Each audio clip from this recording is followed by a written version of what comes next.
Easy friends, happy Sunday.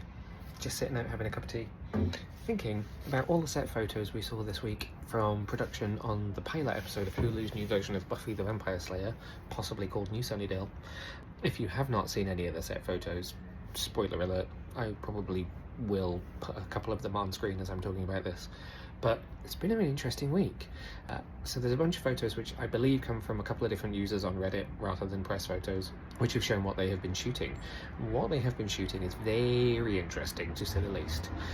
We've seen Sarah Michelle Gellar on set at what appears to be a vampire weekend festival in Sunnydale, which I think in itself says quite a lot about this new show, but even more interesting than that, this festival has a haunted house, and that haunted house happens to be the corridor from Sunnydale High from the 1990s and the early noughties, leading up to Giles's old library.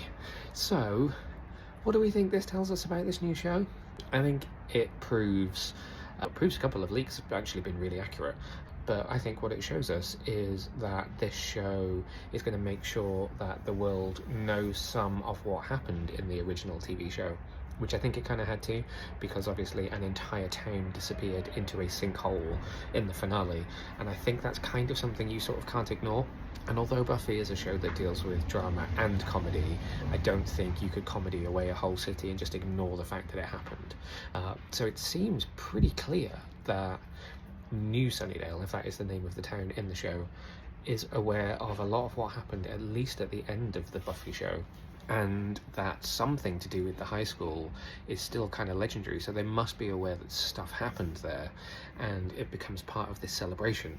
It also means that whatever the culture is in at least New Sunnydale, we obviously don't know about outside of that, they're really aware of vampires and vampire culture and choose to celebrate that, which is also really interesting.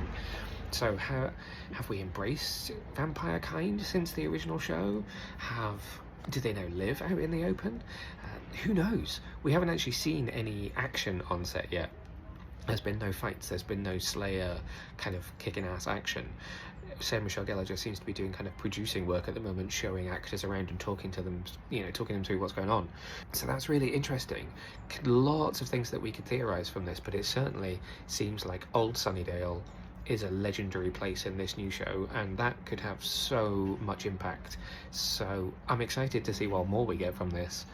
What do you think? Have you seen these photos? Are you interested in what it might mean for the story? Let me know in the comments what you think, and if you're excited for the new Buffy the Vampire Slayer.